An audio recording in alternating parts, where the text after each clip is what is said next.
Aidan, can you start by telling us what your role currently is within the academy?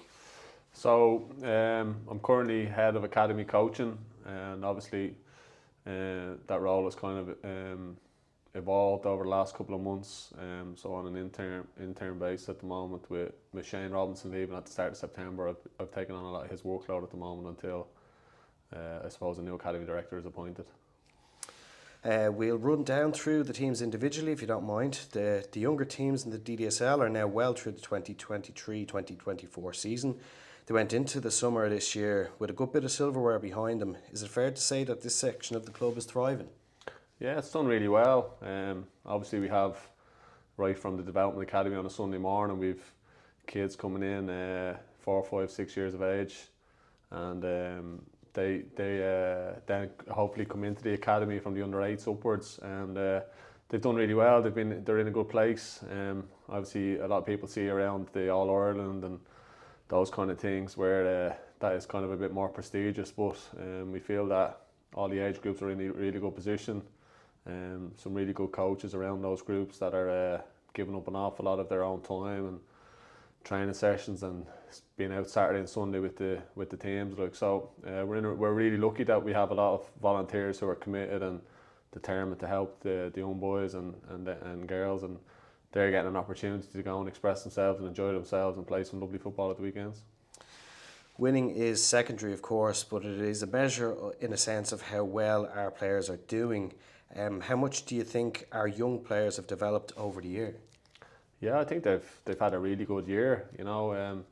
Obviously coming off the back of a couple of years of COVID and missing out on football, we used as an opportunity at that period to focus a lot on the home school workout and footballing programs. So just for them to be in a nice settled environment over the last year where they've had not too many interruptions, they've been in a good place, and we're seeing a lot of success with that as well. And some obviously take a little bit longer to come, and that's fine, that's great. But I think in a whole, they're in a really good position. And just to turn to the National League team for a moment, beginning with the 14s, no traditional league format, but they did have games each week. It was a big year for them all the same. Yeah, it's great for them to get introduced to what the National League is all about. They're a really good group.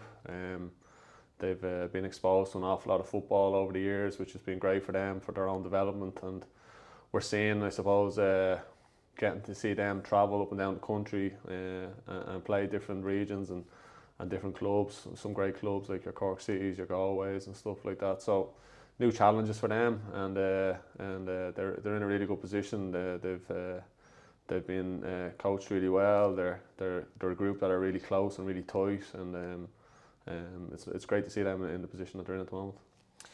Our under 15s have also had a big year and beat a very good St. Pat's side to win the Michael Hayes Cup. How important is this age group in the overall development programme? Yeah, it is big. It's like every other group, they're part of our academy. They work really hard.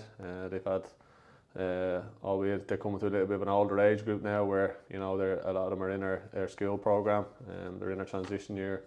So we're getting to access them a little bit more and getting to know them a little bit more, obviously, because you're getting to see them coming up to training and to the matches, but to actually have them in the building a little bit more has been great, just to learn about their personalities and try and help them a little bit off the pitch as much as it is about on the pitch.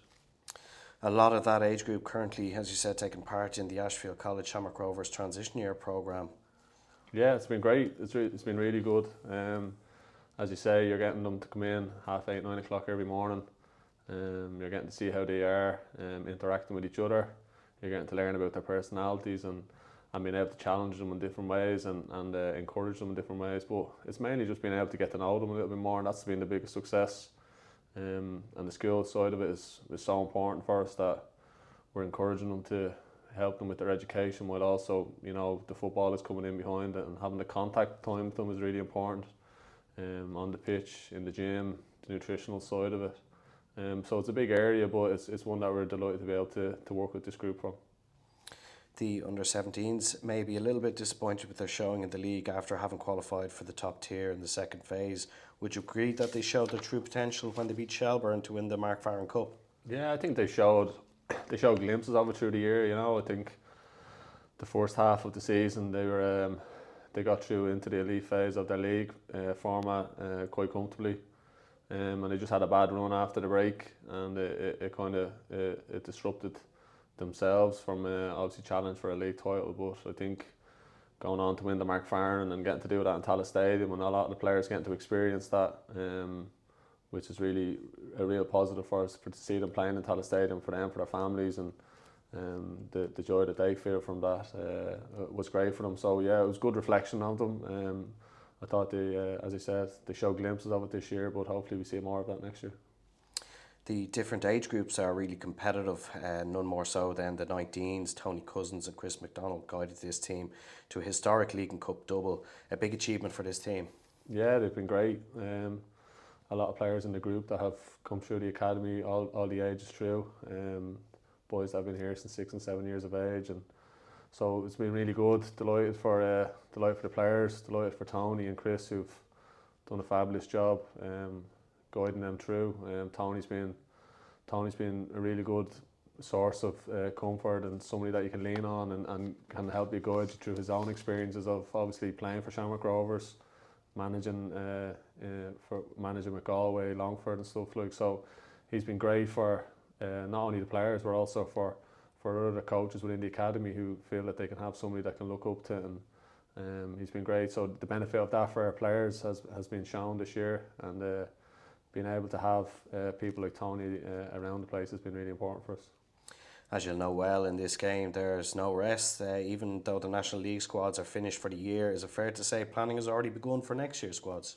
Yeah, absolutely. We're in full flow. All our National League groups are back in the gym already. So they've been back in. They've finished up their season. They got all the testing and screening and stuff done. And this week they started back in the gym. So back in doing 3 nights now up to Christmas, and then they'll have another little small break over the Christmas, and then back on the pitch in January. The facilities here are fantastic at Roadstone, but you might say that the academy may have even outgrown them, what's available here. How do you and the staff cope with the demands? It is a challenge, but we're in a very lucky position to have what we have, you know. We also need to remember where we've come from and how difficult it's been through those periods from when we started back, and when I came back here in 2015, compared to where we are now. Like, so there is a bit of chaos, and I think we embrace that chaos, and we enjoy the opportunity for a lot of our younger players to be able to mix with our older players on any given day. So you can have different age groups getting to see how the other group is training and stuff like that. Like, so we don't want to lose that. So like everybody else, we'd obviously love to have a little bit more, but and we'll strive to have as good as we possibly can. But in the meantime, we're extremely grateful for where we are and what we have, and I'm sure a lot of our kids, and especially I know for sure our coaches are extremely grateful for the facilities that we're able to work in, and have that, you know, knowledge to know that, you know, you're coming up and your gear is here for you. You know, you're not lugging gear around in the back of your car. So we try to make it as professional as we possibly can and give them as much as we possibly can, understanding that they're giving up an awful lot of their time as well to help the next generation of Shamrock Rovers players. 2023 has been fantastic for our players representing Ireland across all age groups. Naj Razi was with you here with Stephen Gray when you both looked after the team under 13 level. He's made some serious progress this year and debuted for the first team at the age of 16. What do you remember of him from his early days?